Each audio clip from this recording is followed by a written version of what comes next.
గారికి, గురువులందరికీ పాదాభివందనములు. ఆత్మస్వరూపులందరికీ నా నమస్కారములు. ఈరోజు ప్రార్థనతో తరగతి మొదలు పెట్టుకుందాం. ఓంకారం బిందు సంయుక్తం నిత్యం ధ్యాయంతి యోగినః కామదం మోక్షదం చైవ ఓంకారాయ నమో నమః. సదాశివ సమారంభాం వ్యాసశంకర మధ్యమాం అస్మదాచార్య పర్యంతాం వందే గురు పరంపరాం. శంకరం శంకరాచార్యం కేశవం బాదరాయణం సూత్రభాష్యకృతౌ వందే భగవంతౌ పునః పునః. ధ్యానమూలం గురోర్మూర్తిః పూజామూలం గురోః పదం మంత్రమూలం గురోర్వాక్యం మోక్షమూలం గురో కృపా. హరి ఓం. నమస్కారం గురువు గారు, తరగతి ప్రారంభించవలసిందిగా విన్నవించుకుంటున్నాను. ఓం నమ శాంతాయ దివ్యాయ సత్యధర్మస్వరూపిణే స్వానందామృత తృప్తాయ సుందరాయ నమో నమః. గారు మీ వీడియో ఓపెన్ చేసుకోండి. ఓం నమ శాంతాయ దివ్యాయ సత్యధర్మస్వరూపిణే స్వానందామృత తృప్తాయ సుందరాయ నమో నమః. తిష్టత్యసౌ భోక్తృదోషో భోగ్యేపి శ్రూయతామయం అబ్ధిగిర్యాదికం సర్వం నశ్వరం కిముతే తరతు. లోకంలో మనకేమిటంటే ఏవి నశించేటటువంటివి ఏవి నశించనటువంటివి అన్నది తెలియాలి. శాశ్వతమైనటువంటిది ఏదో తెలిస్తే దాన్ని పట్టుకుంటే సమస్య ఉండదు. సాధారణంగా శాశ్వతమైనటువంటిది ఒక ఆత్మే. అది తెలియటం అన్నీ వదిలితే కానీ తెలియదు. అన్నీ వదలడానికి మనం ముందుకు రాం. అది వచ్చిన చిక్కు. ఇబ్బంది ఎక్కడున్నదండి అని అంటే, ఇంద్రియాలు నశించేవని తెలుసును, దేహం నశించేదని తెలుసును, అలాగే ప్రాణం నశించేదని తెలుసును. అయినప్పటికీ వాటి ఎందే ప్రవర్తిస్తూ ఉంటాం. ఎందుకలా ప్రవర్తిస్తున్నాం అంటే అంతే. మరి మన మన భ్రాంతి అది. దానికి మరి ఇంకో కారణం అంటూ ఏం లేదు. అజ్ఞానం వలన మనం అలా ఉంటాం. ఆ అజ్ఞానాన్ని మనం వదులుకుంది సిద్ధపడితే, మన భ్రాంతి నుండి బయటికి వస్తే, మనకు వైరాగ్యం వస్తే మనకి నిత్యమైనటువంటి పరమాత్మ తెలుస్తుంది. నిత్యమైనటువంటి పరమాత్మే తెలుసుకోవలసినటువంటిది. అంటే విద్యలన్నిటికీ పరమార్థమైనటువంటి బ్రహ్మజ్ఞానము చెప్పేది ఏమిటంటే, శాశ్వతమైనటువంటి ఆత్మని తెలుసుకో, అశాశ్వతమైనటువంటి ఈ దేహేంద్రియ జ్ఞానాన్ని విడిచిపెట్టు అని చెప్తున్నా. ఇది ఎవ్వరు చెప్పినా ఇదే చెప్తారు. కాకపోతే అనేక మార్గాల్లో చెప్తారు. దాంట్లోకి మనకి విద్యారణ్యుల వారు కౌశికి బ్రాహ్మణోపనిషత్తుని చెప్పారు. ఇప్పుడు మైత్రేయణీయోపనిషత్తుని చెప్తున్నారు. అలాగే శంకర భగవత్పాదుల వారి యొక్క వ్యాఖ్యానానికి దూరంగా ఉన్నటువంటి శ్వేతాశ్వతరోపనిషత్తుని చెప్తారు. నృసింహ తాపిణ్యోపనిషత్తుని చెప్తారు. ఏమండి, ఎందుకు వాటిని చెప్తున్నారండి అని అంటే, ఎక్కడెక్కడ బ్రహ్మజ్ఞానం ఎలా ఎలా డిఫరెంట్గా చెప్పారో మనకి తెలిస్తే మన బ్రహ్మజ్ఞానాన్ని పట్టుకుంటాము అని చెప్తున్నారు విద్యారణ్యుల వారి ఉద్దేశం. అది విద్యారణ్యుల వారు మామూలుగా పీఠాధిపతే కారు. ఆయన గొప్ప విద్వాంసుడు. ఆయనకున్నటువంటి పాండిత్యం కానీ, ఆయనకున్నటువంటి తపస్సు కానీ అసామాన్యమైనటువంటివి.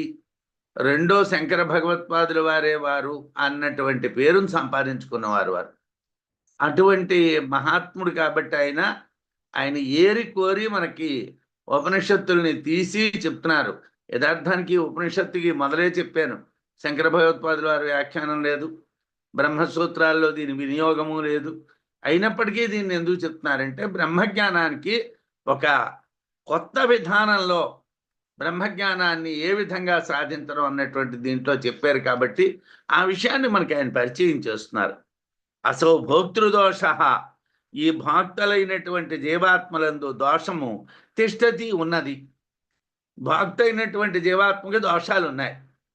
అలాగే భోగ్యేపి, భోగించదగినటువంటి శరీరాది అధికరణముల యందు కూడా అయం ఈ దోషము శ్రూయతాం వినదగి ఉన్నది. అంటే శరీరాదుల్లోనే ఉన్నది, ఆ జీవుల్లోనే ఉన్నది. భోక్తృ భోగ్యములు రెండింటి యందు కూడా దోషం ఉన్నది. అనుభవించవలసినటువంటి భోక్త అయినటువంటి జీవుడికి దోషాలు ఉన్నాయి. అనుభవించడానికి సాధనమైనటువంటి శరీరానికి దోషాలు ఉన్నాయి. నైనా దోషాలతో కూడుకున్నటువంటి దాన్ని ఎందుకురా పట్టుకుంటావు? వీటిని విడిచిపెట్టు ఆయన. అబ్ధిగిర్యాదికం సర్వం, సమస్తమైనటువంటి సముద్రములు పర్వతాలు కూడా నశించేటువంటివే. ఇతరత్కిముత, ఇంకా మిగతా విషయాలు లెక్క వేయడానికి ఏముంటున్నదండి? మనం శాశ్వతాలు అనుకున్నటువంటి సముద్రాలు పర్వతాలే నశించిపోతాయంటే ఇంకా సామాన్యమైనటువంటి ఈ శరీరంతో కూడుకున్నటువంటి జీవులు ఎంతకాలం బతుకుతాయి? పర్వత సముద్రాదులే నశించేటప్పుడు ఇక లోకంలో ఇతరులు నశించరని చెప్పాలా? చెప్పక్కర్లేదు. భోక్తగా చెప్పబడే జీవుని యందు దోషాలు ఇంతకు ముందు చెప్పారు. జీవుల్లో ఏమిటి దోషాలు ఉన్నాయి అన్నటువంటిది మనకి చెప్పారు. భోగ్యములు అంటే భోగాలను అనుభవించడానికి ఆధారమైనటువంటి శరీరము, ఇంద్రియాల యందు కూడా, అంతఃకరణముల యందు కూడా దోషాలు ఉన్నాయి. వాటిని కూడా చెప్పారు. ఇవి చెప్పిన తర్వాత పర్వతాలు సముద్రాలు వంటివే నశిస్తాయి. అలాంటప్పుడు సామాన్య క్రిమి కీటక పశుపక్షాది శరీరాలు, మానవ శరీరాలు నశించడం గొప్ప విషయమా? ఇవి ఎలాగైనా నశించిపోయేటువంటివేనయ్యా. వీటి కోసమని తాపత్రయం పడకండి అయ్యా. ఒక 2 ఏళ్ళు ఎక్కువ బతుకుతాం, 4 ఏళ్ళు తక్కువ బతుకుతాం, అంతే. ఎన్నాళ్ళు బ్రతుకుతాం అన్నటువంటిది ఆయుర్దాయం మీద ఆధారపడి ఉంటుంది. కొంతమంది 90 ఏళ్ళు బతుకుతారు, కొంతమంది 80 దాటి బతుకుతారు, కొంతమంది 70 దాటి బతుకుతారు, కొంతమంది 60 దాటి బతుకుతారు. దురదృష్టవంతులని మనం అనుకుంటూ ఉన్నటువంటి వాళ్ళు వేగంగా చనిపోతూ ఉంటారు. శరీరాలు పోవడం అనేటువంటిది మన కళ్ళ ముందర ఎన్నో చూసాం. మనం ఎన్నో శరీరాలు వెళ్ళిపోవటం చూసాం. ఆ వెళ్ళిన వాళ్ళు ఎవ్వళ్ళు కూడా అక్కడి వరకు ఉన్నటువంటి అనుబంధాన్ని దేన్ని పట్టుకో వెళ్ళలేదు. వాళ్ళు వెళ్తూ ఉన్నప్పుడు వాళ్ళ భార్యలతో అనుబంధాన్ని పట్టుకో వెళ్ళలేదు, వాళ్ళ పిల్లలతో అనుబంధాన్ని పట్టుకో వెళ్ళలేదు, వాళ్ళు సంపాదించినటువంటి డబ్బుతో అనుబంధాన్ని పట్టుకో వెళ్ళలేదు, వాళ్ళు సంపాదించుకున్నటువంటి ఇళ్ళు వాటిని పట్టుకో వెళ్ళలేదు. వాళ్ళు ఎలా వెళ్ళారండి అంటే ఏమీ చెప్పకుండా, ఏమీ తెలియకుండా క్షణకాలంలో ఓడిపోయారు. అది ఎవరికీ తెలియదు. వాడు ఓడిపోయాడా అన్నది తర్వాత తెలుస్తున్నది, కానీ వాడు ఓడిపోయాడు అన్న విషయం ఎవరికీ తెలియదు. ఆ వెళ్తూ ఉన్నటువంటి వాడికి నేను వెళ్తున్నానని తెలియదు. అంత నశ్వరమైనటువంటిది, నశించేటువంటిది ఈ శరీరం. దీనికోసం మనం ఎన్ని తాపత్రయాలు, ఎన్ని మాయలు, ఇక్కడ మాట్లాడిన మాట అక్కడ మాట్లాడకుండా, అక్కడ మాట్లాడిన మాట ఇక్కడ మాట్లాడకుండా అబద్ధాలు చెప్తూ ఉండడం, ఏవో కొన్ని మాయలు చేసి ఎందుకు ఇవన్నీ? ఎన్ని చేసినా చెట్ట చివరి దాని దగ్గర మన చేతుల్లో ఏం లేదు. ఎందుకు ఇదంతా? బతికున్న 4 కాలాలు అందరూ మన మంచివాడు అనుకోవాలి. ఎందుకు? ఆత్మ వంచన చేసుకుంటున్నాం, మనని మనం మోసం చేసుకుంటున్నాం. అధకిమేతై అన్యానాం శోషణం మహార్ణవానాం శిఖరిణాం ప్రవనతం ధ్రువస్య ప్రచలనం ఆస్థానం వా తరుణాన్ నిమజ్జనం పృథివ్యాస్థానాద్ అపసరణం సురాణాం సోహం ఇత్యేతస్మిన్ సంసారే కిం కామోపభోగైః యైరేవాశ్రితస్యాస్యాసకృదు యః ఆవర్తనం అని మైత్రాయణి ఉపనిషత్తులో చెప్పినటువంటి వాక్యాలు. సముద్రాలు ఎండిపోతున్నాయి, పర్వతాలు బద్దలవుతున్నాయి, శాశ్వతమని చెప్తూ ఉన్నటువంటి ధ్రువుడు పడిపోతున్నాడు. మనం భాగవతంలో ధ్రువ చరిత్ర చదువుతాం. మనం ఏమనుకుంటాం?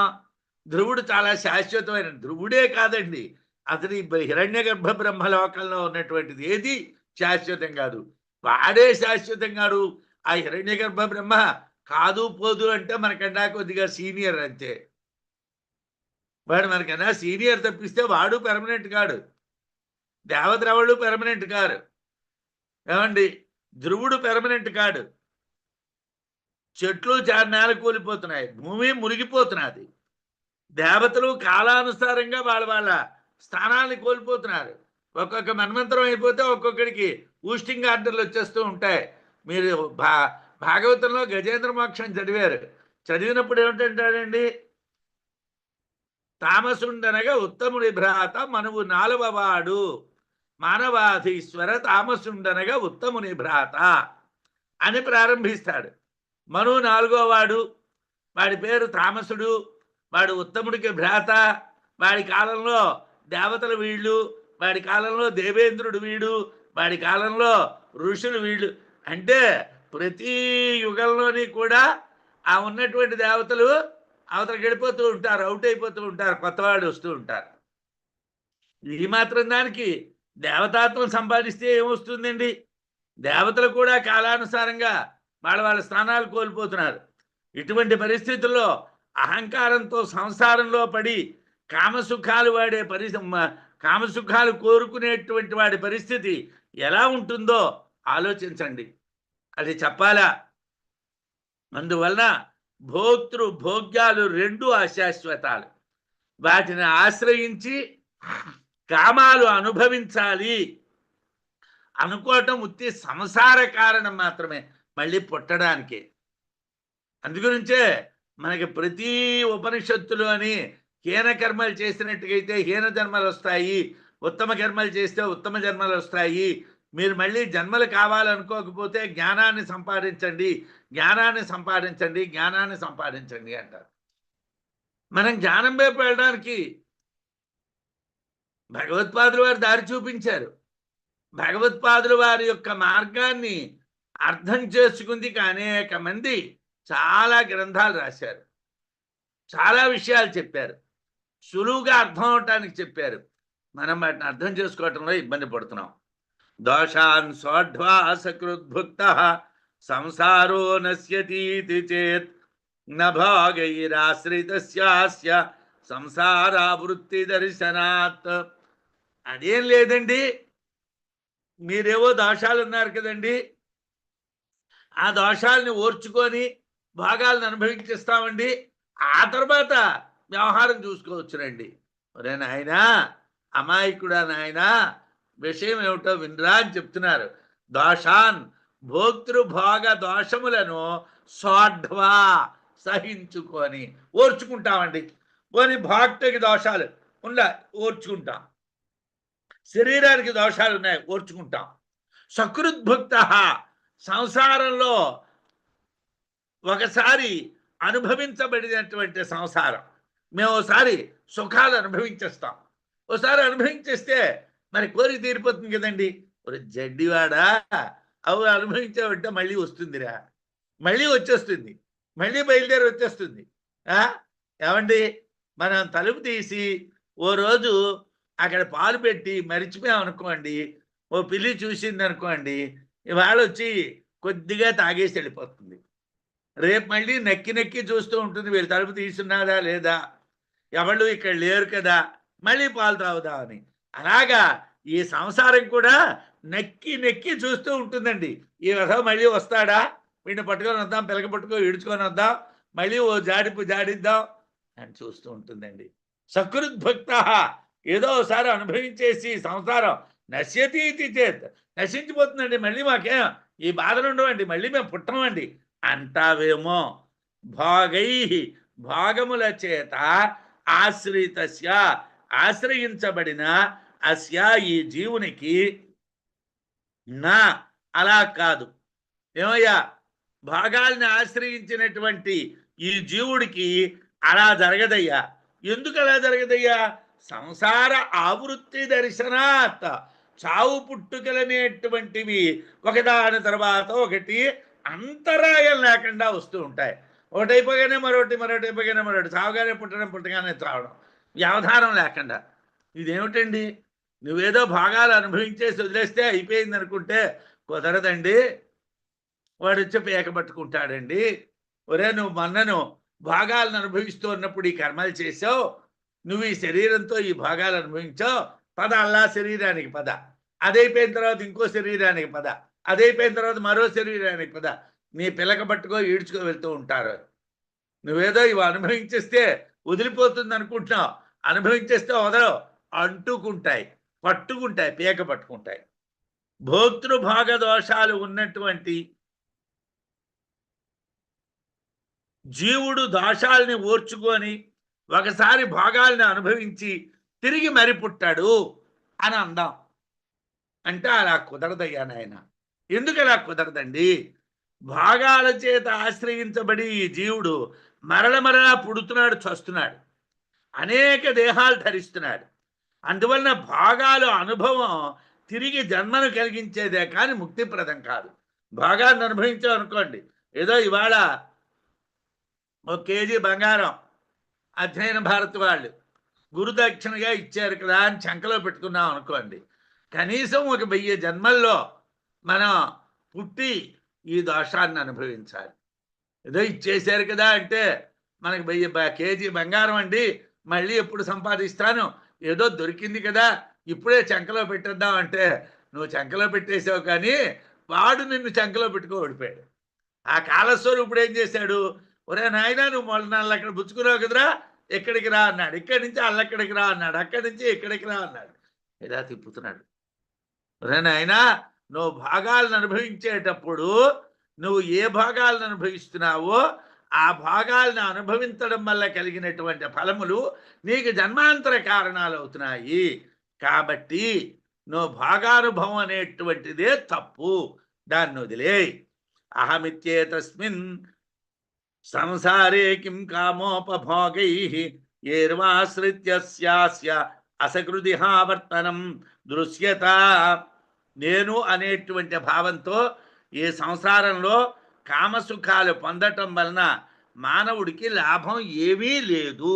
నేను అనుకొని ఏదో ఈ సుఖాలను అనుభవించాం అనుకోండి, ఆ సుఖాలను అనుభవించడం వల్ల లాభం ఏమీ లేదు. వాటి వలన తిరిగి పుట్టి చావడం తప్పించి మరీ లాభం లేదు. తిరిగి పుట్టడం, చావడం, పుట్టడం, చావడం, అనేక జన్మలకు కారణమైనటువంటి ఈ భోగాల వల్ల ఏ ప్రయోజనం లేదు. భోగకాలే కృతం కర్మ కుతో జన్మ దదాతినో అంధకూపస్థితో భేక యహావాహం సంస్కృతి స్థిత. బృహద్రథుడు బాగా వైరాగ్యం ఉన్నటువంటి వాడు. 1000 సంవత్సరాలు తపస్సు చేశాడు. సంసార వ్యవహారాలన్నింటినీ వదిలేయడానికి కావలసినటువంటి వైరాగ్యాన్ని సంపాదించాడు. వాడు మహారాజు, ఎన్నో భాగాలను అనుభవించాడు, కానీ వాడు అన్నీ వదిలేసుకుంటున్నాడు. విచిత్రం ఏమిటంటే కోటీశ్వరుడు మెళ్ళో ఒక పావుతులం గొడుసు కూడా వేసుకోడు, చేతికి ఒక ఉంగరం కూడా ఉండదు. వాడి దగ్గర కొన్ని 100 కోట్లు ఉంటాయి.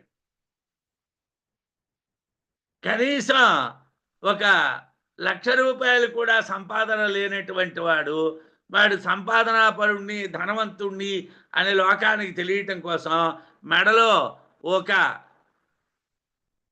10-15 తులాల కట్టలు, చేతికి 10 ఉంగరాలు, వాడిని చూసేసరికల్లా వాడు ధనవంతుడు అని మనం అనుకోవాలని ప్రయత్నం చేస్తాడు. ఏమండి, దానివల్ల వచ్చేది ఏమి లేదండి.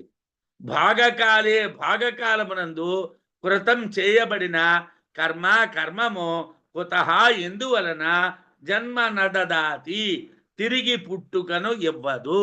అంటే ఇస్తుంది. నువ్వు భాగం చేస్తూ ఉన్నప్పుడు కర్మ చేసావు కదా, ఆ కర్మ ఫలితాన్ని ఇస్తుంది, గ్యారంటీ, నో ప్రాబ్లం. నువ్వు అనుభవిస్తూ ఉన్నప్పుడు నువ్వు కర్మ చేసావు, చేసినటువంటి కర్మకి ఫలితం తప్పకుండా ఉంటుంది. అంధకోపస్థిత, చీకటి నూతిలో ఉన్నటువంటి భేకః ఇవ, కప్పవలే అహం నేను సంస్కృతి స్థిత, సంసారంలో ఉన్నాను. రాదు అంటున్నాడు, చీకటిగా ఉండేటువంటి నుయ్యలో ఉన్నటువంటి కప్పలాగా నేను అజ్ఞానం అనేటువంటి దాంతో కూడుకో ఈ సంసారంలో ఉన్నాను, ఈ సంసారం అనే నూతిలో ఉన్నాను. నాకు ఎంతసేపు ఏం కనిపిస్తున్నదండి? నా భార్య, నా పిల్లలు, నా రాజ్యం, నా భోగాలు, ఇవే కనిపించాయి. ఏమయ్యా నాకేమిటి దానివల్ల వచ్చింది? ఏమిటి దానివల్ల ప్రయోజనం? భాగాలను అనుభవించేటప్పుడు కర్మలు చేయబడతాయి, అవి తిరిగి జన్మనిస్తాయి. కర్మలు చేస్తే ఏమొస్తుందండి? జన్మ వస్తుంది. జన్మలకి కారణం కర్మ. ఏ జన్మకైనా కారణం ఏమిటండి? కర్మ. ఛాందోగ్యోపనిషత్తులో రమణీయ చరణా బ్రాహ్మణ యోనింబ క్షత్రియ యోనింబ శూద్ర వైశ్య యోనింబ ఆపద్యేరన్ కపూయ చరణా శివయోనింబ శోకర యోనింబ అని కొట్టిపడేశాడు. ఒరే నాయనా, నువ్వు మంచి పనులు చేస్తే ఇవి, చెడ్డ పనులు చేస్తే ఇవి అన్నాడు. బృహదారణ్యకంలో పుణ్య పుణ్యేనా పాప పాపేనా అని కొట్టిపడేశాడు. ఒరే నాయనా, నువ్వు కర్మ చేసావు అంటే జన్మ వస్తుంది. జన్మానికి కారణం ఏమిటి? కర్మ. సంచిత కర్మలు ఉంటాయి, ప్రారంభ కర్మలు ఉంటాయి, ఆగామి కర్మలు ఉంటాయి. ఇంట్లో సంచితం నుంచి కొంత కర్మ పుడతాడు. పుట్టినవాడు మళ్ళీ శుభాశుభ కర్మల్ని చేస్తూ ఉంటాడు. అంటే ఇక్కడ శుభాల్ని అశుభాల్ని అనుభవిస్తూ ఉన్నప్పుడు నాకేదో మా తమ్ముడండి నాకు అభిమానం, మా చెల్లండి నాకు అభిమానం, మా అన్నయ్య అండి నాకు అభిమానం, నా భార్య అండి నాకు అభిమానం, నా పిల్లలండి నాకు అభిమానం. నేనేదో వాళ్ళ కోసం స్పెషల్గా చేస్తే వాళ్ళు బాగుంటారు అని నాకు కోరిక ఉంటుంది. అక్కడే మోహంతో నేను పనిచేశాను. మోహంతో పనిచేశాను కాబట్టి నాకు మళ్ళీ పుట్టుగా రిజర్వ్ అయిపోయి ఉన్నది. నాకు అక్కడ సీట్ రిజర్వ్ చేశాడు. మనం ఎలాగైతే 3 నెలల ముందరో 4 నెలల ముందరో రైల్వే టికెట్ రిజర్వ్ చేస్తామో అలాగే ఇక్కడికి వచ్చి మనం కర్మలు చేస్తూ ఉంటే మన కోసం వాడు షెడ్యూల్ తయారు చేసి ఉంచేస్తాడు. వీడు చావగానే మొదటి ఎక్కడ పుట్టాలి, రెండోది ఎక్కడ పుట్టాలి, మూడోది ఎక్కడ పుట్టాలి, వాడు అక్కడ షెడ్యూల్ రెడీ చేసి ఉంచుతాడు.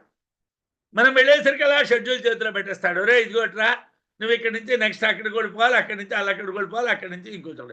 ఈ లోపల మళ్ళీ చోట మళ్ళీ ఏవో చేస్తాం, మళ్ళీ షెడ్యూల్ మరొకటి మళ్ళీ తయారైపోతుంది, కొత్త షెడ్యూల్ తయారైపోతుంది. ఏమిట్రా ఇవాళ కర్మలు చేస్తూ ఉంటాం, తిరిగి జన్మలు కారణమవుతుంది. తౌహోత్క్రమ్య మంత్రయాంచక్రాతే తౌహ యదూచతో కర్మహైవ తదూచతురథ యత్ ప్రశంసతు కర్మహైవ తత్ ప్రశంసతు పుణ్యా వై పుణ్యేన కర్మణా భవతి పాప పాపేన. ఇది బృహదారణ్యకంలో మంత్రం. బృహదారణ్యకంలో ఆర్తభాగ బ్రాహ్మణంలో ఆర్తభాగుడు అనేటువంటి వాడు యాజ్ఞవల్క్యుడు ఇద్దరు రహస్యంగా కొంతసేపు విచారణ చేసి కర్మహైవ ప్రశంసతు, కర్మే కారణము కర్మే కారణము అని 2 సార్లు చెప్పారు. చెప్పి పుణ్యో వై పుణ్యేన కర్మణా భవతి, పుణ్యమైనటువంటి కర్మలు చేసిన వాడు మళ్ళీ పుణ్యమైన జన్మ ఎత్తుతున్నాడు. పాప పాపేన, పాపకర్మలు చేసిన వాడు పాప జన్మలు ఎత్తుతున్నాడు అని నిర్మోహమాటంగా బృహదారణ్యకంలో ఆర్తభాగ బ్రాహ్మణంలో చెప్పాడు. ఏమండి, పుణ్యకర్మల చేత పాపకర్మల చేత, పుణ్యకర్మల చేత పుణ్యజన్మ, పాపకర్మల చేత పాపజన్మ వస్తుంది. కర్మయే ప్రధానం ఆర్తభాగ బ్రాహ్మణంలో చెప్పారు. అయితే నేను జనన మరణ రూప సంసారంలో నూతిలో కప్పలా పడున్నాను. ఎవరంటున్నారండి? ఆయన అంటున్నాడు, బృహద్రథుడు అంటున్నాడు, నేను జనన మరణ రూపమైనటువంటి సంసారం అనేటువంటి చీకటి నూతిలో ఒక కప్పలా పడున్నానండి, నన్ను రక్షించండి. బృహద్రథుడు శాకాయజ్ఞుడిని అడుగుతున్నాడు. సంసార కోపపతితమస్మాదుద్ధత్వమర్హసి త్వమేవ గతిరస్మాకం అన్యా కాపి న విద్యతే. మనకి గురువు మీద ఎంత నమ్మకం ఉండాలంటే ఈ గురువు నన్ను తరింపజేస్తాడు అన్న నమ్మకం ఉండాలి. గురువు గారిని మనం శాసించకూడదు, గురువు శిష్యుడిని శాసించాలి. అంటే శిష్యుడు వింటాడో వింటో అని వాడిని బతిమాలి వాడికి చదువు చెప్పకూడదు. వాడు కావాలి నాకు కావాలి నాకు కావాలి అని గురువుని ఆశ్రయించి పొందాలి. అస్మాత్, ఈ సంసార కోపపతితం, సంసారం అనేటువంటి నూతిలో పడిపోయినటువంటి నన్ను ఉద్ధర్తం, ఉద్ధరించుటకు అర్హసి, నువ్వే అర్హుడివి. నేను సంసారం అనేటువంటి నూతిలో పడితే నన్ను రక్షించడానికి నువ్వు ఒక్కడివే అర్హుడివి, మరి ఇంకెవళ్ళు లేరు. నువ్వే నన్ను ఎలాగైనా ఈ సంసారం నుంచి బయటికి లాగాలి. అస్మాకం, నాకు త్వమేవ గతి, నువ్వు ఒక్కడివే దారి, మరి దారి లేదు. అన్యా, మరి ఒక్కడు కాపీ, ఎవ్వడూ కూడా నవిద్యతే, కనిపించడం లేదు, మరి ఎవ్వడూ లేడయ్యా, నువ్వు ఒక్కడివే ఉన్నావయ్యా, బాబాబు నీ కాళ్ళు పట్టుకున్నానయ్యా, నన్ను ఉద్ధరించవయ్యా అని అడుగుతున్నాడు. అదండి దాన్ని అంటారు ఆశ్రయించడం సమాశ్రయణం అంటారు విశిష్టాద్వైతులు. సమాశ్రయణం అంటే వాడిని మరి వదలకూడదు. ఒరే నువ్వు నన్ను అవతలొడ్డుకి చేర్చే వరకు నీ పాదాలు వదలను, నిన్ను పట్టుకున్నాను, నిన్ను వదలను, నన్ను ఉద్ధరించు ఉద్ధరించు అని అడగాలి. సంసారం అనేటువంటి నూతిలో పడి ఉన్నటువంటి నన్ను ఉద్ధరించడానికి నువ్వే అర్హుడివి, నువ్వు తప్ప మరొక గతి నాకు లేదు అని, వేరే గతి నాకు లేదు. ఉద్ధర్తుమర్హసి ఇది అంధోదపానస్థోభేక ఇవ అహమస్మి సంసారే భగవన్ త్వన్నో గతి అని మైత్రాయణీయోపనిషత్తు. ఉద్ధర్తుమర్హసి, నన్ను బయటికి తేవడానికి నువ్వే అర్హుడివి. నేను ఎలా ఉన్నాను? అంధోదపానస్థో భేక ఇవ, చీకటి నూతిలో ఉన్నటువంటి కప్పలా ఉన్నాను, సంసారంలో ఉన్నాను, నాకు నువ్వే గతి 2 సార్లు అంటున్నాడు. ఉపనిషత్తులో ద్విరావృత్తిగా ఎప్పుడు చెప్తారంటే ఇంతకన్నా మరి లేదు అన్నప్పుడు చెప్తారు.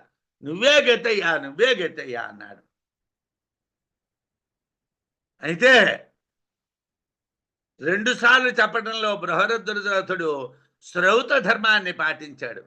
ఉపనిషత్తుల్లో 2 సార్లు ఎప్పుడు చెప్తారంటే ఇది ఫైనల్, ఈ మాట మరి ఇంకా మళ్ళీ మరోసారి ఏం లేదు. తన ప్రార్థన దృఢపరచడమే కాకుండా ప్రార్థనా విషయకమైనటువంటి గాథ ఇక్కడితో అయిపోయింది, అడగడం అయిపోయింది. ఇది ప్రథమ ప్రపాఠకం. ఈ ప్రథమ ప్రపాఠకం పూర్తయిపోయింది. ఆ ప్రథమ ప్రపాఠకం పూర్తయిపోతూ ఉన్నప్పుడు వాడిని కాళ్ళు గట్టిగా పట్టుకొని, బాబాబు నువ్వే గతి, నువ్వు తప్పించి మరి ఎవళ్ళేరు, నన్ను ఎలాగైనా ఉద్ధరించవయ్యా అన్నాడు. రాజ్ఞోస్య తీవ్ర వైరాగ్యం దృష్ట్వా ముఖ్యాధికారితాం తమాహ కృతకృత్యత్వం ఆత్మజ్ఞోసి న సంశయః. ఎవరికి చెప్పాలి? అధికారీ చ సంబంధ విషయశ్చ ప్రయోజనం అంటారు. అధికారి, సంబంధము, విషయము, ప్రయోజనం. వినేటువంటి వాడికి అధికారం ఉండాలి. ఏదో చెప్తే చెప్పాడు, చెప్పకపోతే చెప్పలేదు, వస్తే వచ్చాడు, రాకపోతే రాలేదు, వింటే విన్నాము, వినకపోతే వినలేదు, పోయిందేమిట్లో ఒక పాఠమే కదా, మళ్ళీ పాఠం చెప్పినప్పుడు దీన్ని ఎలాగో అలా దానికి మేనేజ్ చేద్దాం. ఈ చదువులు వేదాంతంలో కుదరవు సార్. మనం మామూలు చదువులు చదువుతున్నప్పుడు ఆబ్సెంట్ అయిపోతే ఆ క్లాసుది కాకపోతే నోట్స్ చదివేస్తాను, మరోటి చదివేస్తానంటాం. కానీ వేదాంతంలో గురు కటాక్షం ముఖ్యం. కాబట్టి ఎక్కడ నేను ఆబ్సెంట్ అయిపోతాను సార్, నేను వస్తే వస్తాను సార్, రాకపోతే రాను సార్, చూస్తాను సార్, వీలుంటే, వాడికి వీలు లేనప్పుడు వాడికి ఎందుకండి బ్రహ్మజ్ఞానం? బ్రహ్మజ్ఞానం ఎవడికంటే ఎవడికి నాకు కావాలో అని గోల పెట్టిన వాడికే బ్రహ్మజ్ఞానం. ఏమండి, అస్య రాజ్ఞ, ఆ బృహద్రథుడు అనేటువంటి రాజు యొక్క తీవ్ర వైరాగ్యం, తీవ్రమైనటువంటి వైరాగ్యాన్ని ముఖ్యాధికారితాం దృష్ట్వా, బ్రహ్మజ్ఞానాన్ని పొందడానికి కావలసినటువంటి ముఖ్యమైనటువంటి అధికారి లక్షణం అంటే శిష్యుడికి ఉండవలసినటువంటి లక్షణం. శిష్యుడైనటువంటి వాడు గురువు కోసం వెయిట్ చేయాలి. గురువుగారు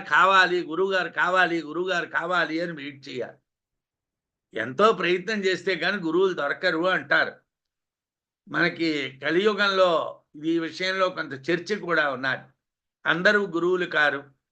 సరైనటువంటి మన విముక్తుడిని చేసేటువంటి గురువు కావాలంటే ఇష్టదైవాన్ని కొన్నాళ్ళు ఉపాసిస్తే సరైనటువంటి గురువుని చూపెడతారు అని కూడా కొంతమంది పెద్దవాళ్ళు చెప్తారు. మనం ఇవాళ ఏదో నేర్చుకుందికని కాదు, తరించడానికి అన్నటువంటిది టార్గెట్గా పెట్టుకోవాలి. నేర్చుకోవటం కాదు. ఇక్కడ ఏమిటి నేర్చుకుంటాం? నేర్చుకోవటానికి ఏమిటున్నదండి? నేర్చుకోవటం కాదు ఇక్కడ కావలసినటువంటిది. ఇక్కడ కావలసింది ఏమిటంటే మనం తరించడం కావాలి. తరించడం కోసం శిష్యుడికి ఉండవలసినటువంటి అర్హతలన్నీ బృహద్రథుడికి ఉన్నాయి. తమ్మ బృహద్రథుని ఆహా శాకాయన్యుడు అన్నాడు, త్వం నీవు కృతకృత్య, ఆచరించవలసినటువంటి ధర్మాలు ఆచరించిన వాడివి. సాధారణంగా చేయవలసినటువంటి పనులు చేయకపోతే ప్రత్యవాయ దోషాలు వస్తాయి. నువ్వు అన్ని పనులు చేసేసావు. ఆత్మజ్ఞ, ఆత్మను తెలుసుకునేటువంటి వాడివి అసి అవుతున్నావు. నీకు ఆత్మను తెలుసుకునేటువంటి అర్హత ఉన్నది. న సంశయ, ఇందులో ఏ సందేహం లేదు. అంటే నేను ఏదో పగడ్డాలకి వాళ్ళు మాట్లాడరు, వాళ్ళు సత్యమే మాట్లాడతారు. ఎందుకంటే వేదాంతం చదువుకునేటువంటి వాళ్ళకి అబద్ధాలు చెప్పే అలవాటు ఉండకూడదు సార్. వేదాంతం చదువుకునేటువంటి వాళ్ళు అబద్ధాలు మాట్లాడడం అలవాటు ఉండకూడదు. ఏదో ఇచ్చకాలు చెప్పడం, సంతోషపెట్టడానికి మాటలు చెప్పడం, ఏదో నలుగురిని కూడగట్టాలి అన్న ప్రయత్నాలు చేయడం, ఇలాంటి తప్పుడు అలవాట్లు వేదాంతానికి ఉండకూడదు. వేదాంతానికి సత్యం ప్రధానం. మనం చాలా ఓపెన్గా ఉండాలి. ఒకవేళ సాధ్యం కానటువంటి విషయం అయితే అయ్యా ఇది నీకు సాధ్యం కాదనాలి. సాధ్యం అయ్యేదైతే అయ్యా ఇది నీకు సాధ్యం అని చెప్పాలి. మనం దాపరికాలు ఉండకూడదు. ఆ రాజు యొక్క తీవ్రమైనటువంటి వైరాగ్యాన్ని, ఆత్మజ్ఞానాన్ని పొందడానికి శిష్యుడిగా ఉండవలసినటువంటి అధికార లక్షణాలని అతడిలో ఉండడాన్ని చూశాడు శాకాయజ్ఞుడు. వీళ్ళలో అన్ని మంచి లక్షణాలు ఉన్నాయి, వీడికి ఉపదేశం చేస్తే తప్పు లేదు అనుకున్నాడు. రాజుతో అన్నాడు, నువ్వు చేయవలసినటువంటి ధర్మాలన్నీ చేసేసావు, నువ్వు ఆత్మజ్ఞానాన్ని పొందగలవు, ఈ విషయంలో ఏం సందేహం లేదయ్యా అన్నాడు. అధికారీచ సంబంధ విశేష ప్రయోజనం అని మనం విద్యని పొందడానికి అధికారం ఉండాలి. అది రాజుకుంది. గురువభిగమనం వైరాగ్య లక్షణంచ, గురువుగారిని ఆశ్రయించడం, వైరాగ్యాన్ని కలిగి ఉండడం, ఈ రెండూ బృహద్రథుడికి ఉన్నాయి. గురువుగా అయినటువంటి శాకాయజ్ఞుడి దగ్గరికి వచ్చాడు, వైరాగ్యం ఉన్నది. ఇక స్వధర్మ నిర్వర్తనం చేసి చేయవలసిన పనులన్నీ పూర్తి చేశాడు కాబట్టి ప్రత్యయాయ దోషాలు లేవు. రాజుగా అతను చేయవలసినటువంటి పనులు అతను పూర్తి చేశాడు కాబట్టి ప్రత్యవాయ దోషాలు అతనికి ఏమీ లేవు. భోగాల్ని 1000 సంవత్సరాలు తపస్సు చేసి నాశనం చేసుకున్నాడు. ఏమంటే ఆయన భోగాలను అనుభవించాడు కదా, మళ్ళీ ఆయనకి జన్మ రాదా? వస్తుందని ఇందాకల్లా అన్నారు కదా, వస్తుందయ్యా. కానీ ఆయన ఏం చేశాడు? భోగాలను అనుభవించిన తర్వాత ఒక 1000 సంవత్సరాలు తీవ్రమైనటువంటి తపస్సు చేశాడు. తీవ్రమైనటువంటి తపస్సు చేసి కర్మనంతటినీ కూడా కాల్చేశాడు అనమాట, కాల్చేశాడు. అందుకోసం భోగానుభవ కర్మ దోషం కూడా అతనికి లేదు. అతనికి భోగాలను అనుభవించడం వల్ల వచ్చినటువంటి కర్మదోషం లేదు, ప్రత్యవాయ దోషం లేదు. అలాగే అతడు చేయవలసిన కర్మలు చేశాడు కాబట్టి ప్రత్యవాయ దోషం లేదు, వైరాగ్యం ఉన్నది. గురువుగారిని ఆశ్రయించాడు కాబట్టి ఆయన బ్రహ్మ విద్యకి అర్హుడు. ఈ విషయంలో సందేహం లేదు. నువ్వు బ్రహ్మ విద్యను పొందడానికి, ఆత్మజ్ఞానాన్ని పొందడానికి అర్హుడివి. టిక్కు పెట్టేశాడు. యజ్ఞదానాది కృత్యంతే జాతం వివిధిశోదయాత్ సఫలన్న పునః కర్మ కర్తవ్యంతేత్ర విద్యతే. యథార్థానికి మనం సంపాదించినటువంటి ధనంలో, అంటే మనం సంపాదించినటువంటి ఐశ్వర్యంలో ఒక భాగం దాన ధర్మాది కర్మలు చేయాలి, ఒక భాగం దేవతా కర్మలు చేయాలి, ఒక భాగం పితృదేవతా కర్మలు చేయాలి, ఒక్క భాగం మాత్రమే భార్యాపుత్రాదులకి ఇవ్వాలి. అంటే 1,00,000 రూపాయలు మనం సంపాదిస్తే 25,000 భార్యాపుత్రాదులకి ఇచ్చి 25,000 ఏమో పితృదేవతలకి, 25,000 దేవతలకి, 25,000 మనుష్య యజ్ఞం దాన ధర్మాదులకి వినియోగించాలి. ఇది అసలు మనకి వాడు ఇచ్చినటువంటి చార్ట్. కానీ మనం ఎంత తెలివైన వాళ్ళమంటే మనకు వచ్చినటువంటి ఆస్తి అంతా కూడా మళ్ళీ ఏ ఇన్కమ్ ట్యాక్స్ వాడో ఎవడో పీక పట్టుకోకుండా ఉండడానికి పెళ్ళాం పేరుని, పిల్లల పేరుని, లేకపోతే ఎవళ్ళ పేరునో రాసేస్తాం. నా దగ్గర ఏమీ లేదండి. వీడికైతే ఇన్కమ్ ట్యాక్స్ వాడికైతే కనిపించకుండా దాచేసావు, కానీ వాడికి కనిపిస్తుంది కదండి. ఆ ట్యాక్స్ వాడి దగ్గర సూపర్ కంప్యూటర్లు ఉన్నాయి, వాడు రికార్డ్ చేస్తాడు. వాడు పితృదేవతలకి చేయలేదు, దేవతలకి చేయలేదు, దాన ధర్మాలు చేయలేదు, ఈ మొత్తం అంతా కూడా వీడి దగ్గర రికవరీ చేయాలి. మళ్ళీ జన్మలో వీడి దగ్గర రికవరీ స్టార్ట్ చేయండి అంటాడు. ఈ జన్మలో మనం చేసినటువంటి పాపానికి జన్మాంతరం నుంచి రికవరీ స్టార్ట్ అవుతుంది. నీ యొక్క యజ్ఞదానాది కృత్యం, యజ్ఞములు దానములు చేయడం మొదలైనటువంటి కర్మములు వివిధిశోదయాత్, తెలియవలసినది తెలియుట ఎందు కోరికను కలిగించుట వలన సఫలం జాతం, ఫలవంతమైంది. అంటే ఏమిటండి? యజ్ఞములు అంటే చెప్పాను కదండి, దేవతా కర్మ. దానము అంటే మనుష్య కర్మ. 2 కర్మలు. పితృదేవతలు దేవతల్లోకి వస్తారు, పితృయజ్ఞం యజ్ఞంలోకి వస్తుంది. 3 కర్మలు. ఈ 3 కర్మలకి 3 పావులు. ఒక పావు భార్యాపుత్రాదులు, వాళ్ళ పావు మనం తీసుకోక్కర్లేదు, వాళ్ళది వాళ్ళకి ఇచ్చేయవచ్చును. మిగతా 30 మాత్రం మనం ఇలా ఖర్చు పెట్టాలి. ఈ రాజుగారు ఏం చేశారు, నీ యొక్క యజ్ఞయాగాది కృత్యంతే, పితృయజ్ఞం, దేవతాయజ్ఞం, మనుష్య యజ్ఞం, దానాలు, వీటి వల్ల ఆ కర్మలు నువ్వేవైతే చేసావో అవి చేయటం వలన వివిధిషోదయాత్ అంటే ఏమిటి తెలుసుకోవాలో అది తెలుసుకునే జ్ఞానం మనకి రావాలండి. అంటే మనం కర్మలు చేస్తే ఏం కలగాలంటే జ్ఞానాన్ని సంపాదించుకునేటువంటి ఆలోచన రావాలి మనకి. మన కర్మలు కరెక్ట్ అవునా కాదా అంటే మనం కర్మలు చేసాము, వివిధిష ఉదయాత్ తెలియవలసింది తెలియడం. వివిధిష అంటే ఏదైతే వేద్యమైనటువంటిది ఉన్నదో, తెలియదగినటువంటిది ఉన్నదో దాన్ని తెలుసుకునేటటువంటి ఆలోచన కలగడాన్ని వివిధిష అంటారు. అంటే ఏదైతే నువ్వు తెలుసుకుంటే నీకు ప్రయోజనమో అది తెలుసుకోవాలనేటువంటి కోరికని వివిధిషము అంటారు.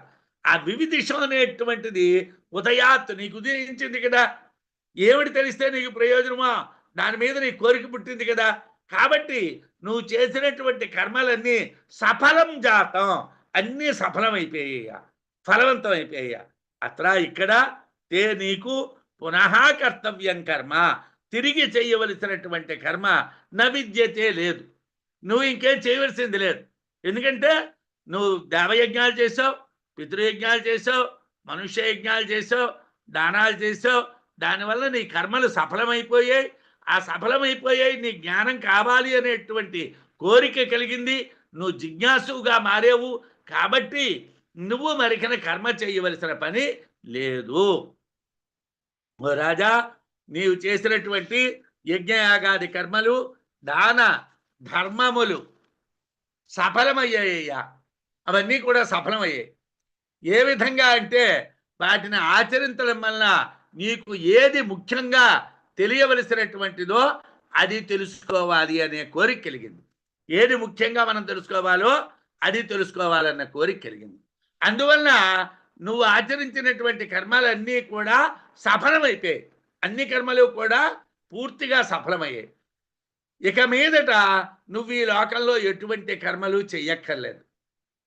ఎందుకంటే పుణ్యకర్మాచరణ వలన జిజ్ఞాస కలగాలి, జ్ఞానం మీద కోరిక కలగాలి, అది నీకు కలిగింది కాబట్టి మనం చెయ్యక్కర్లేదు. భగవాన్ శాకాయన్య సుప్రీతో బ్రవీద్రాజానం మహారాజ బృహద్రథ ఇక్ష్వాకు వంశధ్వజ శీఘ్రమాత్మజ్ఞ కృతకృత్యస్వం మరున్నాంనా విసృతోసీతి. భగవంతుడైనటువంటి శాకాయన్యుడు, మీకు ఆ మధ్యన ఓ రోజు చెప్పాను, భగవంతుడు అంటే సృష్టి రావడం పోవడం తెలిసినటువంటి వాడు, విద్య అవిద్య తెలిసినటువంటి వాడు, ఆగతి గతి అంటే ఈ జగత్తు ఎలా వచ్చింది ఎలా పోయింది అన్నటువంటి వాడు, సృష్టి స్థితి లయాలు తెలిసినటువంటి వాడు, వాడిని భగవంతుడు అంటారు. భగవంతుడు అంటే గురువు అంటే ఎలా ఉండాలంటే వాడికి ఏమండి ఎమ్మెల్యే గారు ఎవరండి, మినిస్టర్ గారు ఎవరండి, అబ్దుల్ కలాం గారు ఎప్పుడు పుట్టారండి, రవీంద్రనాథ్ ఠాగూర్ ఎప్పుడు చచ్చిపోయాడండి, అవి బ్రహ్మజ్ఞానికి అవసరం కాదు. బ్రహ్మజ్ఞానికి వాటితో సంబంధం లేదు. ఎందుకంటే లోకంలో చాలా జీవులు ఆవిర్భవిస్తూ ఉంటాయి, చాలా జీవులు నశిస్తూ ఉంటాయి. పుట్టిన జీవుల కోసం ఆనందించక్కర్లేదు, పోయిన జీవుల కోసం దుఃఖించక్కర్లేదు. కాబట్టి బ్రహ్మజ్ఞాని అయినటువంటి వాడికి లోక వ్యవహారాలతో సంబంధం లేదు. రమణ మహర్షి గారి దగ్గర కావ్యకంఠ గణపతి శాస్త్రి గారు ఉన్నటువంటి రోజుల్లో కొన్నాళ్ళు అయిన తర్వాత కావ్యకంఠ గణపతి శాస్త్రి గారు రమణ మహర్షి గారిని అడిగారు, నేను ఎలా ఉద్ధరించబడతాను అని. అంటే నీ గురించి నువ్వు తెలుసుకుంటే ఉద్ధరించబడతావు అన్నారు. నా దేశం ఎలా ఉద్ధరించబడుతుంది అని ఆయన ప్రశ్న వేశారు. నువ్వు నిన్ను ఉద్ధరించుకుంటే నీ దేశం ఉద్ధరించబడుతుంది అన్నారు. అంటే మనని మనం తెలుసుకుంటే మనం దేశాన్ని ఉద్ధరించినట్టుగా. మనని మనం తెలియనంత కాలం దేశాన్ని ఏమిటి ఉద్ధరిస్తాం? ఏమండి, పెళ్ళానికి భోజనం పెట్టలేని వాడు పెళ్లి సంతర్పణ ఏమిటి చేస్తాడండి? వాళ్ళ ఆవిడకే వాడు అన్నం పెట్టలేడు, ఊరందరికీ వాడు సంతర్పణ చేయగలడా? అలాగే నిన్ను నువ్వేమిటో తెలుసుకుంటే, రమణ మహర్షి ఆయన ఏమిటో తెలుసుకున్నాడు. రామకృష్ణ పరమహంస ఆయన ఏమిటో తెలుసుకున్నాడు. వాళ్ళని తెలుసుకున్నారు అంతే. వాళ్ళ కాలంలో ఎవళ్ళు ముఖ్యమంత్రులు, ఎవరు ప్రధానమంత్రులు, ఎవరు రాష్ట్రపతులు, ఎవరు ఈ దేశాన్ని పరిపాలిస్తున్నారు, ఏమిటి జరుగుతున్నది, వాళ్ళకి అవన్నీ అక్కర్లేదు. వాటన్నిటితో వాళ్ళకి పని లేదు. కానీ వాళ్ళ వల్ల కోటాను కోట్ల మంది తరించారు. కావలసింది ఏమిటి? బ్రహ్మజ్ఞానం. కాబట్టి శాకాయజ్ఞుడు, భగవంతుడైనటువంటి శాకాయజ్ఞుడు సుప్రీత చాలా సంతోషంతో అంటున్నాడు. ఏమిటంటే ఆ బృహద్రథుడు అనేటువంటి రాజుతోని, ఓ బృహద్రథ, ఇక్ష్వాకు వంశశ్రేష్ఠ, ఇక్ష్వాకు వంశధ్వజ అంటే ఇక్ష్వాకు వంశంలో శ్రేష్ఠుడైనటువంటి వాడా, శీఘ్రం ఆత్మజ్ఞ, వేగిరంగా నీకు ఆత్మజ్ఞానం కలుగుతుందయ్యా. ఎవడికి వైరాగ్యం గట్టిగా ఉంటుందో, ఎవడికి గురువు అంటే నమ్మకం ఉంటుందో వాడికి వేగంగా విద్య వస్తుంది. పుస్తకాలు చదివితే రాదు. నేను రోజు 12 గంటలు, 14 గంటలు, 16 గంటలు పుస్తకాలు చదివానండి అంటే రాదు. గురువు గారి మీద నమ్మకం ఉండాలి. 2 వైరాగ్యం ఉండాలి. వైరాగ్యం తీవ్రంగా ఉండాలి. గురువు గారి మీద నమ్మకం ఉండాలి. అప్పుడు నువ్వు ఈజీగా బ్రహ్మజ్ఞానాన్ని పొందగలవు. కృతకృత్యత్వం, నువ్వు కృతకృత్యుడివయ్యా, చేయవలసినటువంటి కర్మలన్నీ చేసిన వాడివయ్యా. మరున్నాంనా విస్తృతోసి, మరుత్ అనేటువంటి పేరుతో లోకంలో ప్రఖ్యాతుడివి అన్నాడు. అంటే బృహద్రథుడు కర్మకాండ నుండి విముక్తి పొందినవాడు, బ్రహ్మకాండకు అర్హుడు. కర్మకాండ పూర్తి అయిపోయింది, ఇంకా దానికోసం ఆలోచించక్కర్లేదు. బ్రహ్మకాండే. మరుత్ అనేటువంటి పేరుతో ప్రఖ్యాతి పొందేమంటే వృషదశ్వనామం కలవాడు అని అర్థం. వృషదశ్వుడు అంటే అర్థం ఏమిటి?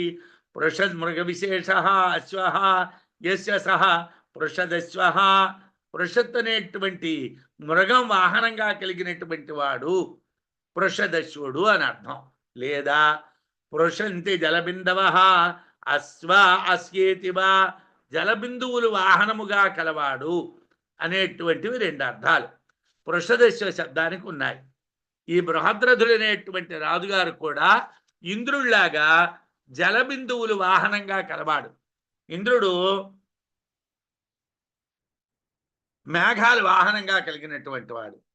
మేఘములు జలబిందువులు అనమాట. జలబిందువుల యొక్క వాహనంగా కలిగినటువంటి వాడిని ఇంద్రుడు అంటారు. ఈ బృహద్రథుడు కూడా ఇంద్రుడిలాగా జలబిందువులు వాహనంగా కలిగినటువంటి వాడు. కాబట్టి కర్మిష్టి అయినటువంటి ఇంద్రుడు ప్రజాపతిని ఆశ్రయించి బ్రహ్మజ్ఞానాన్ని ఎలా పొందాడో, అలాగే ఈ రాజుగారు కూడా తన దగ్గర నుంచి బ్రహ్మ విద్య పొందడానికి అర్హుడు అని శాకాయన్యుడు అన్నాడు.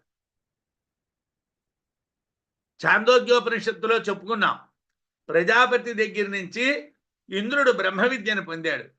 శాకాయన్యుడు దగ్గర నుంచి బృహద్రథుడు బ్రహ్మ విద్యను పొందాలి. వాళ్ళలాగే ఇంద్రుడిలాగే వీడు కూడా జలబిందువులు వాహనంగా కలవాడు. కాబట్టి వాడు బ్రహ్మగారి దగ్గర నుంచి పొందినట్టుగా ఈ బృహద్రథుడు శాకాయన్యుని దగ్గర నుంచి బ్రహ్మ విద్య పొందడానికి అర్హుడు.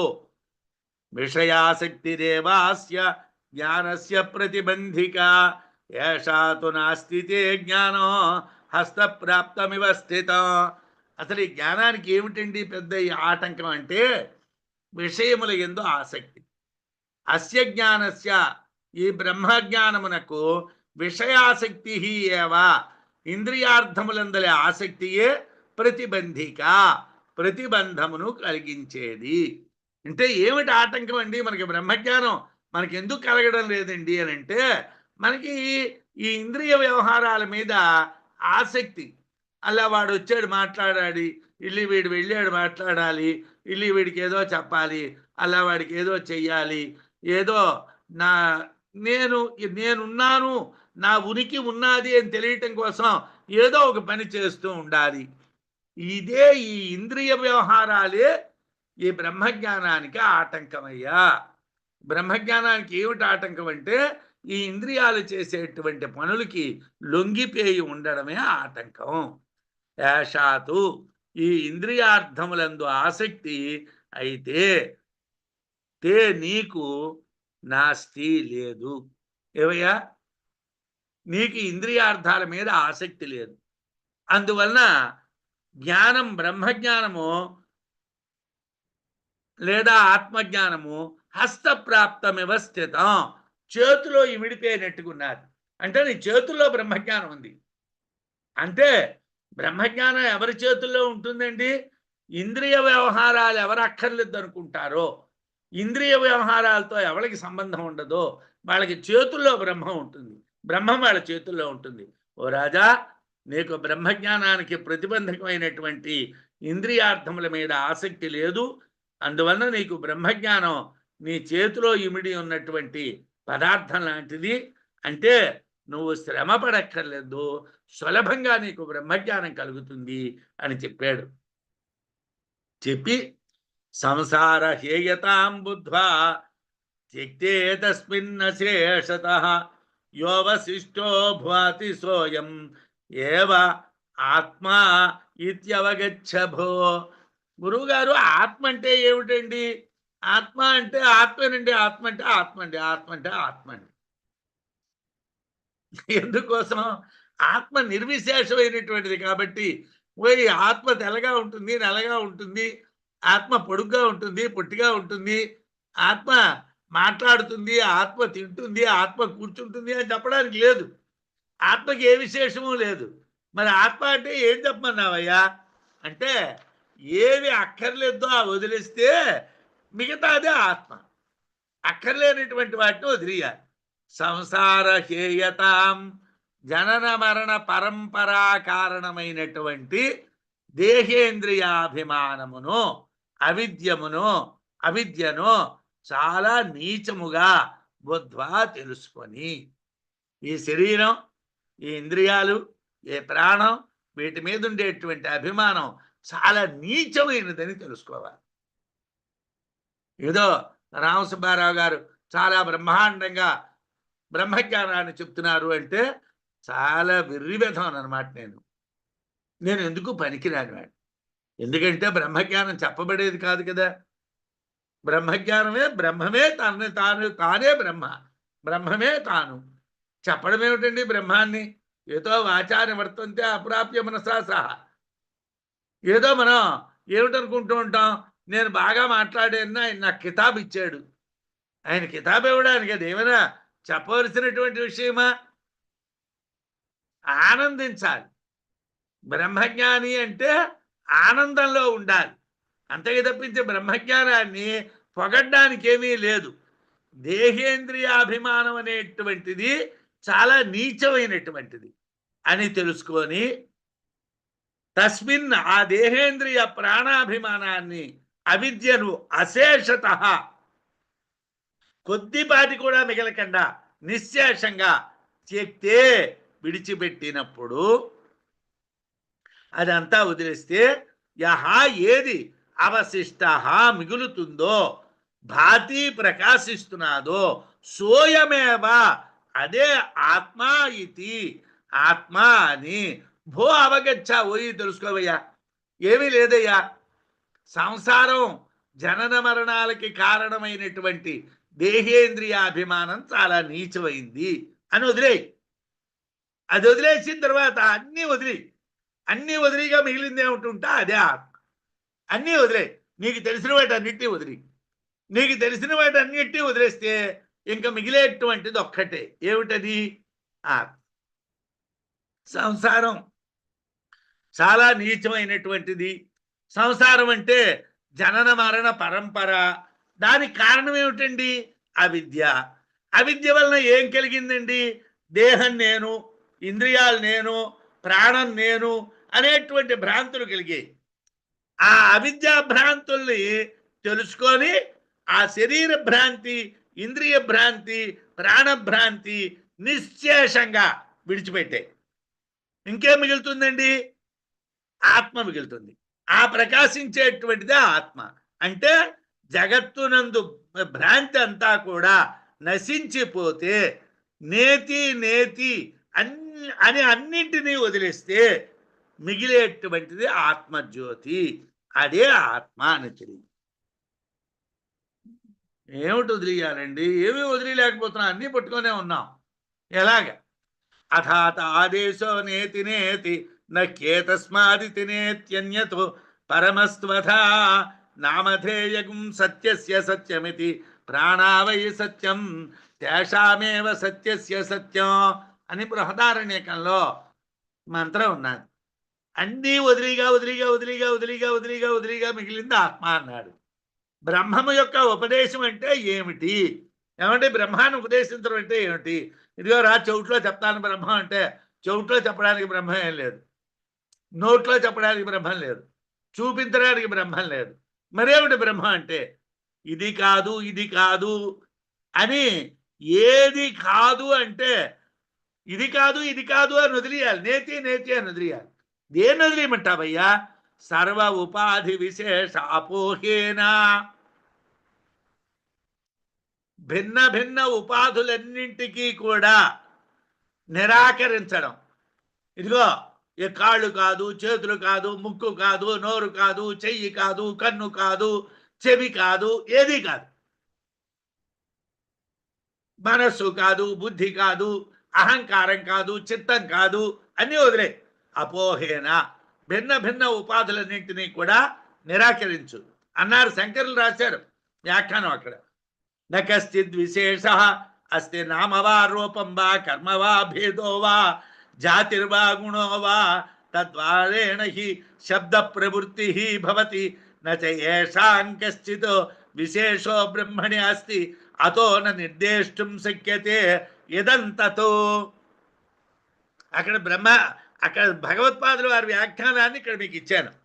బ్రహ్మవంతు నామ రూప గుణ కర్మ విభాగాలు ఏవీ లేవు, పేర్లు లేవు, రూపాలు లేవు, గుణాలు లేవు, కర్మలు లేవు, భేదాలు లేవు, జాతులు లేవు, ఏమీ లేవు, ఏ విశేషం లేదు. బ్రహ్మ ఇలా ఉంటుందని చెప్పడానికి ఏమీ లేదు. ఎందుకలా? ఏదైనా శబ్దంతో చెప్పాలంటే ఏదైనా ఉండాలి, ఏదీ లేనటువంటిది కాబట్టి ఏ శబ్దంతోనే చెప్పడానికి కుదరదు. భ్రాంతి చేత తెలియబడుతున్న వాటిని అన్నింటినీ కాదు కాదు కాదు అని ఖండించేయాలి. భ్రాంతి వల్ల కలుగుతూ ఉన్నటువంటి వాటన్నింటినీ కూడా ఇది కాదు ఇది కాదు ఇది కాదు ఇది కాదు అని ఖండించేయాలి. ఖండించేస్తే మిగిలినటువంటిది ఏమిటి? బ్రహ్మం. అదే సత్యం. తేషామేవ సత్యస్య సత్యం, సత్యానికి సత్యమైనటువంటిదే ఆత్మ. అదే తెలియాలి. అంతా వదిలే, అంతా వదిలే. అస్తమిత ఆదిత్యే యాజ్ఞవల్క్య చంద్రమసస్యస్తమితే శాంతే అగ్నో శాంతాయాం వాచి కిం జ్యోతిరితి అని ప్రశ్న.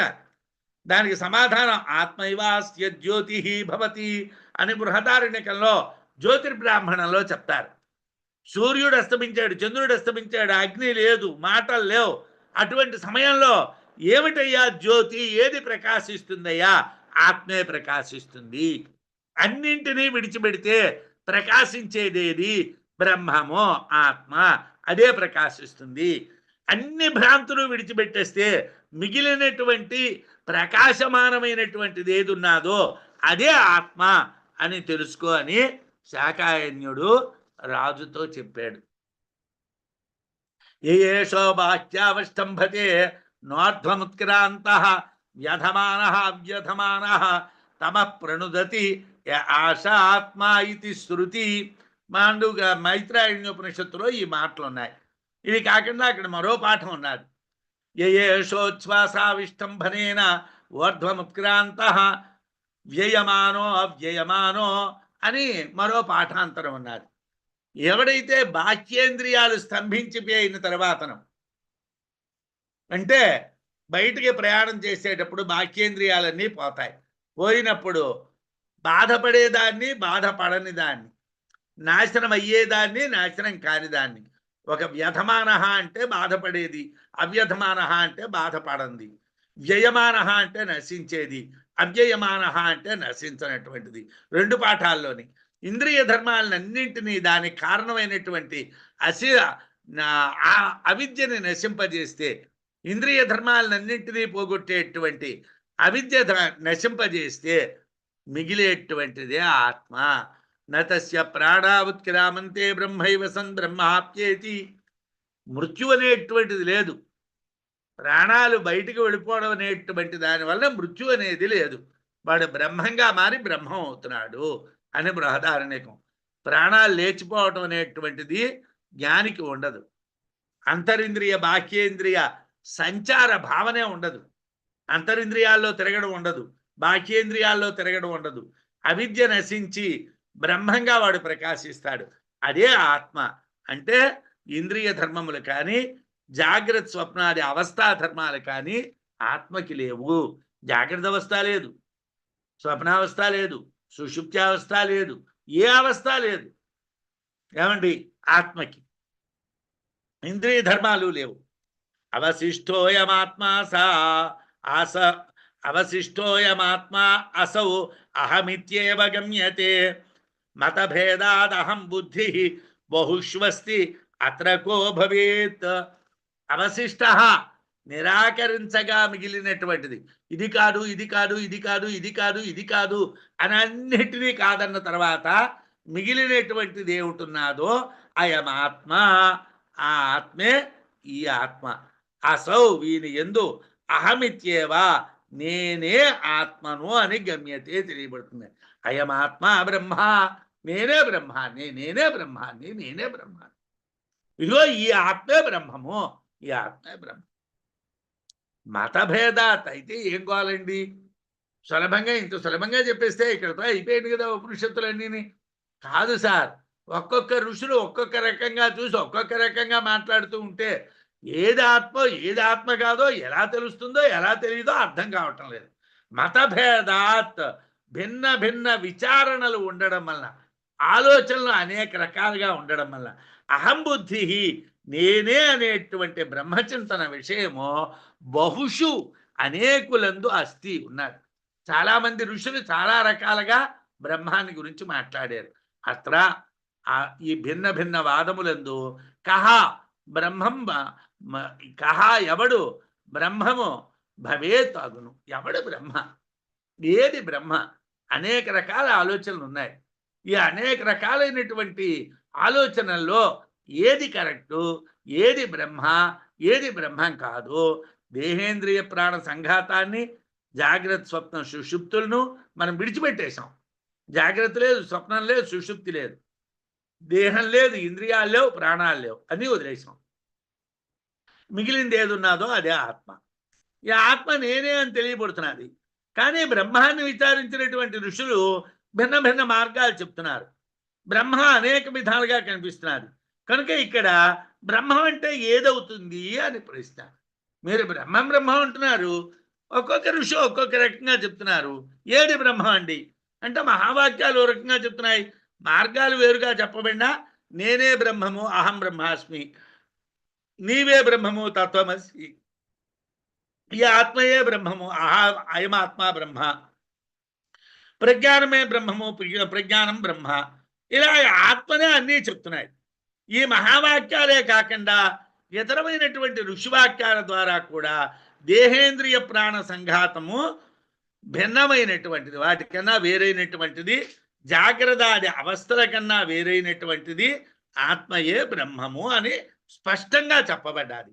కానీ దాన్ని తెలియటానికి గురువు యొక్క ఉపదేశం అవసరం. కాబట్టి ఒక గురువు